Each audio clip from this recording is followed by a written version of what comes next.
कितना सुंदर कहा है महाराज। मान लो कोई काम है आपका और आपका वो काम नहीं हो रहा, आपने पूरा प्रयास कर लिया, बहुत मेहनत कर ली, और वो काम यदि आपका नहीं हो रहा तो एक नियम बनाओ, 5 सोमवार, 5 बेलपत्र, 5 चावल का दाना, 5 कनेर का पुष्प पीला,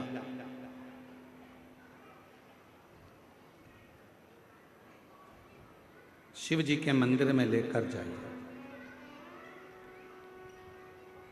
सबसे पहले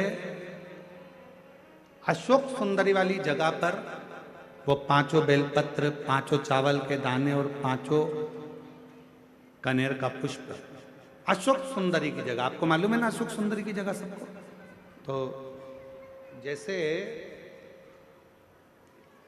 ये जो शिवलिंग है, ये जो जलाधारी है, ये माता पार्वती जी का हस्तकमल है।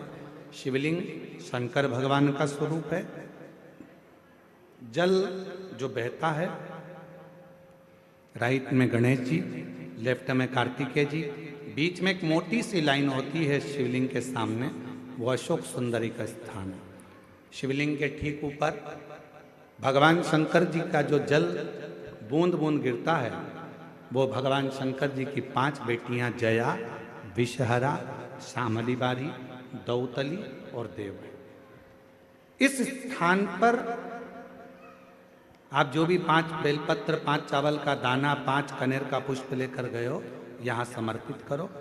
शिव जी से प्रार्थना करो, बाबा मेरा ये काम है पूर्ण होना चाहिए। बहुत हाथ पैर जोड़ लिए लोगों के, हो नहीं रहा। यही सामग्री को उठाकर शंकर भगवान के शिवलिंग पर समर्पित करो। बाबा से प्रार्थना कर कर बाबा इसको स्वीकार करना।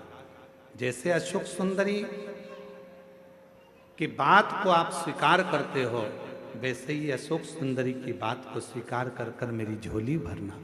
5 सोमवार बाबा के मंदिर में जाकर ये प्रयास करना प्रारंभ करो, ये कार्य करना प्रारंभ करो। मेरा देव अधिदेव महादेव जो कार्य अटक रहा है उसको पूर्ण तरह से कर ही दे, पूर्ण तरह से।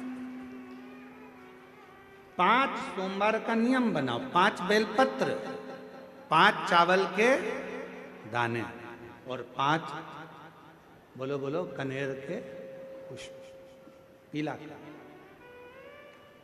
शिव। और आज एक बात और कहना चाहेंगे अपनी जिंदगी में, यदि मान लो डॉक्टर ने कह दिया कि कोई भी रोग, कोई बड़ी बीमारी आ गई, कोई तकलीफ आ गई, कोई गांठ हो गई, कोई शरीर में अगर रोग आ गया, कोई गठान पड़ गई है, कोई शरीर में बड़ा रोग आ गया, डॉक्टर को दिखाओ। अपने आसपास का जो हॉस्पिटल है वहाँ जाओ, जांच कराओ। डॉक्टर शंकर का एक रूप होता है, डॉक्टर शिव का एक रूप होता है। इसलिए सबसे पहले डॉक्टर के पास जाकर जांचें कराओ, जो वो दवाइयाँ दे वो खाओ, और दवाइयों के साथ में फिर शिव जी को 1 लोटा जल चढ़ाना प्रारंभ करो। ज़्यादा तकलीफ हो रही है, बेलपत्र के वृक्ष के नीचे बैठकर जल चढ़ाकर वहाँ की मिट्टी को, जहाँ शरीर में कष्ट है वहाँ थोड़ा सा लगा। कहीं अपने आसपास में शिव महापुराण की कथा हो रही है, कुबेरेश्वर धाम से ये शिव महापुराण आपके यहाँ पहुंची हो, तो वहाँ की मिट्टी भी अपने शरीर पर थोड़ी सी लगा। मेरा देव अधिदेव महादेव लगभग 1 महीने के अंदर आपके शरीर से वो गठान को गलाएगा जरूर, और शरीर में आराम जरूर लगेगा, आराम जरूर।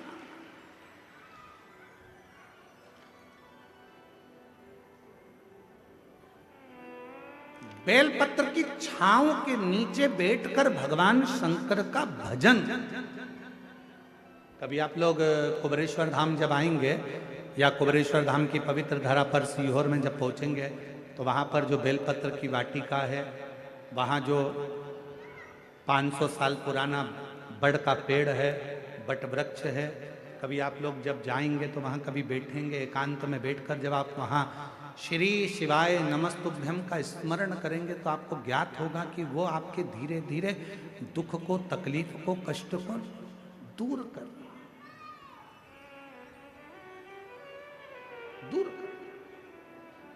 आंवले का वृक्ष किसका प्रतीक है? लक्ष्मी का। बेलपत्री का वृक्ष किसका प्रतीक है? पार्वती का। नीम का वृक्ष किसका प्रतीक है? जगदम्बा का। किसका प्रतीक है? जगदम्बा।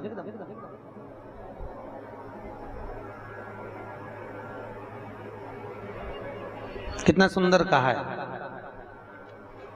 जिस व्यक्ति को ब्लड प्रेशर की बीमारी रहती हो, ऊपर नीचे ब्लड प्रेशर होता रहता हो, तकलीफ भोग रहे हो, बहुत कष्ट में हो, बार बार पसीना आ जाए शरीर पर, कुछ ना करिए, एक लोटा पानी भरो, 7 पत्ती नीम की डाल लो। काय की डालना? नीम, कड़वी नीम, मीठी नीम नहीं, कड़वी नीम। 7 पत्ती नीम की डाल लो और 7 उसमें बेलपत्र डाल लो। जिस व्यक्ति का ब्लड प्रेशर हाई हो, लो हो, उसके कमरे में उसको प्लेट से ढककर रख दीजिए। सुबह स्नान कर कर वही व्यक्ति जिसका ब्लड प्रेशर ऊंचा नीचा होता है, उसको शिव जी को समर्पित करना। शिव को चढ़ाकर उसी का पानी 7 बार उसी स्थान पर ग्रहण कर लेना।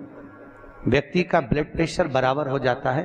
मात्र लगभग अगर सोमवार कर रहे हो तो 11 सोमवार करो, प्रतिदिन नियम से कर रहे हो तो 15 दिन कर लो, उसमें बराबर। फिर कभी जिंदगी में ब्लड प्रेशर की बीमारी चली ही जाती है, कोई दिक्कत नहीं है, करिए। जैसे घुटने का रोग वाला व्यक्ति, ये जितनी माताएं ऊपर बैठी हैं इनको घुटने में तकलीफ होगी इसलिए बैठी हैं।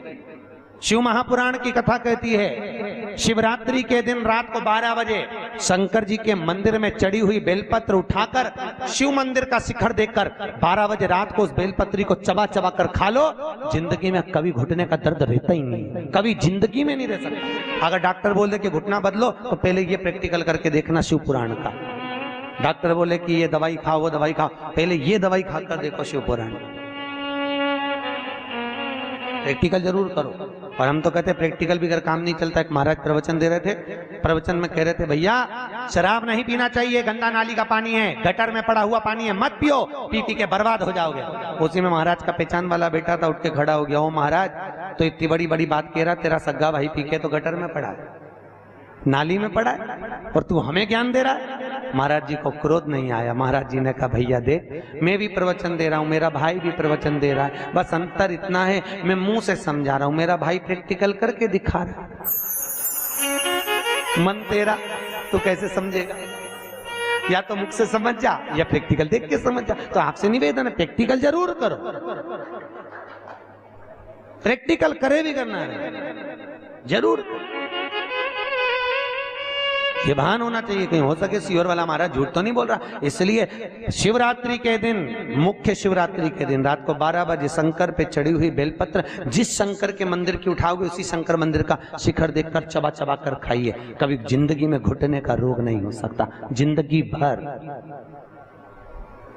पर इसका मतलब नहीं है कि तुम्हारे घुटने चालू हो जाए तो तुम शॉपिंग मॉल में ही बैठी रहो। ब्रह्मा जी के मुख का क्या बना दिया? बट का वृक्ष। शंकर जी की आराधना का केंद्र हो। शिव जी का एक नाम पड़ गया, वटकेश्वर महादेव। क्या नाम पड़ा? वटकेश्वर महादेव। वटकेश्वर।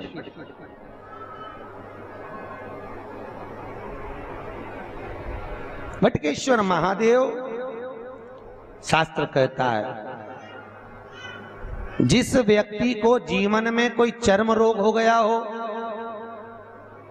चमड़ी का कोई रोग हो गया हो, गाय की गोबरी, गोबरी जानते हो? अलूनी गोबरी। अलूनी गोबरी का मतलब एक कंडा अलग बात है, उसको थाप थाप के बनाते हैं गोबरी को। एक होती है गाय ने पोटा करा, पोटा करा वो सूख गया, ऐसे किसी सूखा सुखाया पोटा लेकर आओ, उसको कंडे को जलाओ, जलाकर उसकी राख तैयार करो। राख को सफेद रुमाल में रखकर सोमवार के दिन बिना किसी से बोले शंकर जी के मंदिर में जाकर उस राख को, उस भस्मी को शिव को समर्पित करो। चढ़ाने के बाद उस भस्मी को वापिस उतार लो। उतार कर जब हम स्नान करें 5 दिन लगातार उस भस्मी को पानी में डालकर स्नान करना चालू कर दो। चर्म का सारा रोग समाप्त हो जाता है, डॉक्टर की जरूरत ही नहीं पड़ती। चर्म रोग से भस्मी। यहाँ कई माताएं जो लिंगायत संप्रदाय से हैं वो सिर पे भस्म धारण करती हैं, बस। कई पुरुष लोग भस्म धारण करते हैं। फिर वही बात आ गई, अकाल मृत्यु वो मरे जो काम करे चंडाल का, काल उसका क्या बिगाड़े जो भक्त हो महाकाल का। शिव रोग से मुक्त आरोग्यता देते हैं, मेरे भगवान शंकर आरोग्यता प्रदान कर, रोग से मुक्ति। त्र्यंबकम यजामहे सुगंधिम पुष्टिवर्धनम, भगवान रोग से मुक्त कर। समय आया, आगे जो वर्णन आया भगवान शंकर के नयन अश्रु से रुद्राक्ष का वृक्ष उत्पन्न हुआ। क्या उत्पन्न हुआ? रुद्राक्ष। और रुद्राक्ष का वृक्ष भगवान शिव के नयन अश्रु से प्रकट होता है।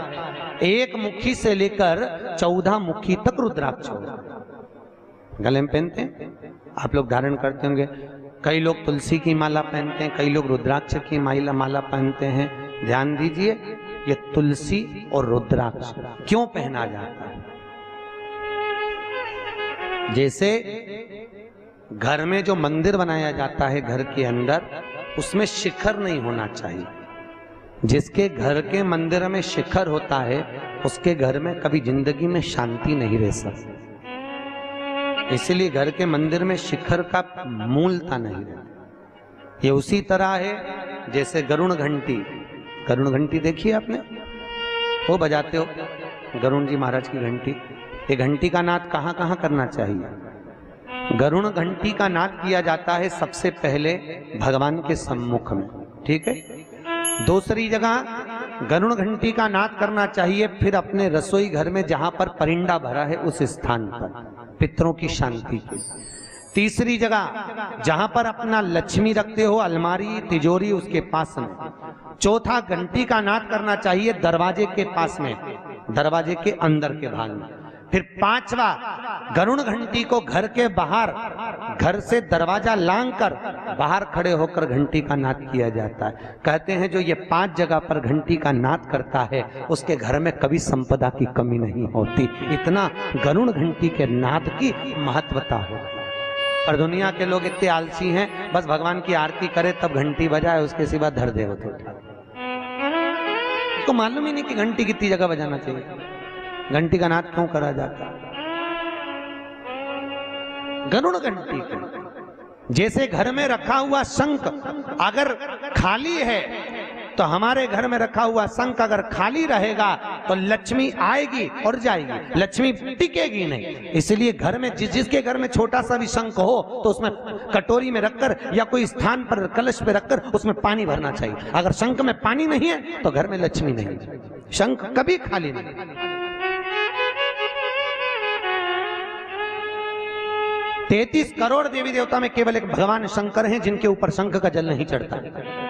केवल एक शिव शंकर के ऊपर शंख का जल नहीं चढ़ता, क्योंकि शंकाचूर राक्षस को भगवान शिव ने मारा था और शंकाचूर राक्षस की हड्डी से शंख जाति का निर्माण हुआ था।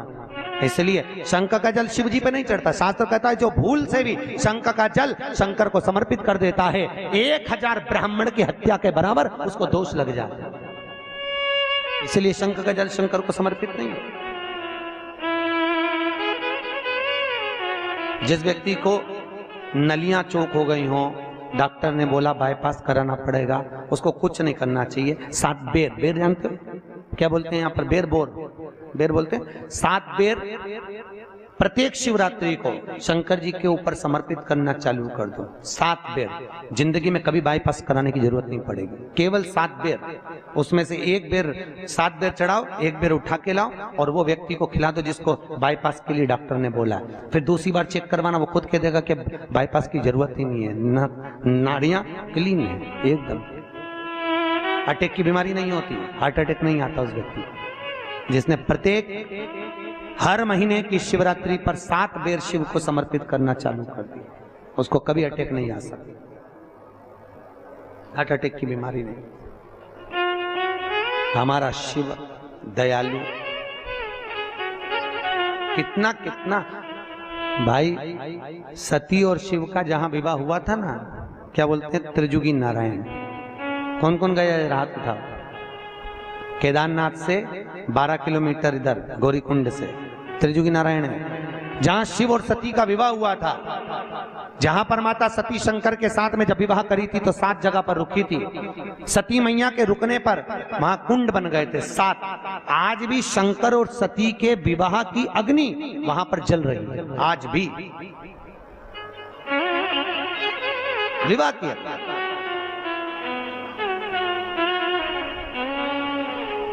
जो कैंसर का रोगी होता है, जिसको कैंसर जैसी बीमारी हो जाए, डॉक्टर भी हाथ ऊंचे कर दे, तब मेरे महादेव के त्रिजुगी नारायण का पानी दीजिए। जहां शिव और सती का विवाह हुआ था 7 कुंड बने थे, उस 7 कुंड का पानी एक बोतल में भर के लियाओ और लगभग 21 दिन तक उसको 1-1 चम्मच पानी देना चालू कर दो। कैंसर की बीमारी में आराम लग जाता है, एकदम वो स्वस्थ हो जाता है। फिर चेक करवाओ जाके, तुम्हें जिसको कराना हो। पर एक शिव के उपासना में एक फल की प्राप्ति है। फिर वही वाली बात आ गई, चोटे को कुबेर बना दिया दादा, चोर को कुबेर। तो फिर सोचो, तुम तो शिव महापुराण की कथा सुन रहे हो, ये दादा है, बाबा है। कहते हैं दादा की गोद में जब पोता बैठता है ना, खाली नहीं उठता, उसको दादा 5 रुपए 10 रुपए या टॉफी देकर ही भेजता है। उसी तरह जो शिव महापुराण की कथा में आकर बैठता है, मेरा भोलेनाथ उसे खाली नहीं भेजता, कुछ ना कुछ देकर ही भेजता, कभी खाली नहीं भेजेगा। आपसे निवेदन है, जिंदगी में कभी शिव महापुराण की कथा श्रवण करने का मौका मिल जाए, कभी शिव कथा को सुनने का मौका मिल जाए, जैसे आज बैसाख के महीने में यह अग्रवाल परिवार करा रहा है, भगवान भोलेनाथ से कहना, बाबा हम आपकी कथा सुन रहे हैं, हमको ऐसी लक्ष्मी देना कि एक बार हम भी शिव महापुराण की कथा करवाएं, ऐसी करुणा करना। बाबा से विनती करके जाया करो, देगा, जरूर देगा। और साल भर 2 साल में ऐसा पूर्ण देगा कि वो खुद करुणा करेगा कि तू करा। पर तुम भूलना मत ही, फिर शंकर जी को नहीं तो कह रहे हमको तो मिल गया, अब जान दो। नहीं तो वो भूल गया था ना, कौन भूला था? कल कथा में बताया था, कुबेर जी, शंकर जी को ही भूल गए। होता है, देने वाले को लोग भूल जाते। अब ये तो व्यापार करते हैं तो उनको मालूम है, जब व्यक्ति को जरूरत पड़ती भैया भैया करके गौ माता समझ के ले लेते हैं, और जब लेने जाओ तो शेर जैसे धाड़ते हैं। अरे कोई खा के भग रहे हैं, दे देंगे, फिर ऐसा बोलते हैं जब जरूरत थी भैया दे दो, अभी तो काम नहीं। समय आया, भगवान शंकर के नयन अश्रु से रुद्राक्ष का पौधा हुआ। घर के अंदर रुद्राक्ष का पेड़ नहीं लगाना चाहिए, याद रखिए। काय का वृक्ष? रुद्राक्ष। और माता पार्वती के नयन अश्रु से बेलपत्री का वृक्ष उत्पन्न हुआ। काय का हुआ है? बेल का वृक्ष, बेलपत्री। जो व्यक्ति बहुत ज्यादा गरीब हो, बहुत कंगाल हो, लक्ष्मी नहीं आ रही हो, बहुत तकलीफ में हो, कर्जा बहुत ज्यादा हो, उसको कुछ नहीं करना। सोमवार की सोमवार शाम के समय बेलपत्री के पेड़ के नीचे थोड़ी सी शक्कर या गुड़ डालकर एक दिया रखकर घी की बत्ती लगाकर जलाकर जाओ, अपने आप कर्जा चूकना चालू हो जाता है, कर्जा नहीं रहता। क्यों? माता लक्ष्मी को भगवान शिव ने कहा था, लक्ष्मी तेरा विवाह मैं भगवान नारायण के साथ कर रहा हूं, तो नारायण के चरणों में तो रहेगी। पर एक बात याद रख, माता पार्वती के नयन अश्रु से प्रकट हुए बेलपत्र के नीचे शाम के समय पर तेरा निवास होगा। तो प्रतिदिन शाम के समय पर बेलपत्र के पेड़ के नीचे बैठकर नारायण की आराधना करेगी। जो तेरे नाम का दिया बेलपत्र के पेड़ के नीचे लगाएगा, उसका घर संपदा से भर जाएगा। आज भी कहते हैं दीपावली के दिन रात्रि के 8 बजे से 9 बजे के बीच में पीपल के पेड़ के नीचे जो घी का दिया और सरसों के तेल का दिया लगाता है, उसके यहाँ संपदा की कमी नहीं आती। उसी तरह बेलपत्री के पेड़ के नीचे सोमवार की सोमवार शाम के समय दिया लगाने पर हमारे घर में कितना भी कर्जा हो सब चूक जाता, कर्जा चूकता है। भगवान शिव की आराधना। किसी पुराण के अंतर्गत 18 पुराण 6 शास्त्र में कहीं पर ऐसे टोट के नहीं लिखे। पर शिव महापुराण में शंकर जी की कथा में वेदव्यास जी ने सारे टोट के लिख दिए, सब कुछ लिखा। क्यों लिखा? बाबा भोलेनाथ जी की कथा में वेदव्यास जी ने कहा शंकर भगवान मृत्यु लोक का देवता है और पृथ्वी का देव घर की जो माँ होती है, घर का जो पिता होता है, वो अपने बच्चों को दुखी नहीं देख सकता। देखता है क्या? उसका मुंह उतरा दिखेगा तो बाप भी कह देगा ले मेरे पास से ले जा, थोड़ा बहुत जा कर ले काम। काय को मुंह उतार के बैठा, ले जा। उसी तरह भोलेनाथ मृत्यु लोक का देव महादेव है। भगवान शिव की कथा में वेदव्यास जी ने कहा कि शंकर की कथा में ये सारे उपाय इसलिए लिखे कि मनुष्य को दुख ना हो, कष्ट ना हो, तकलीफ ना हो।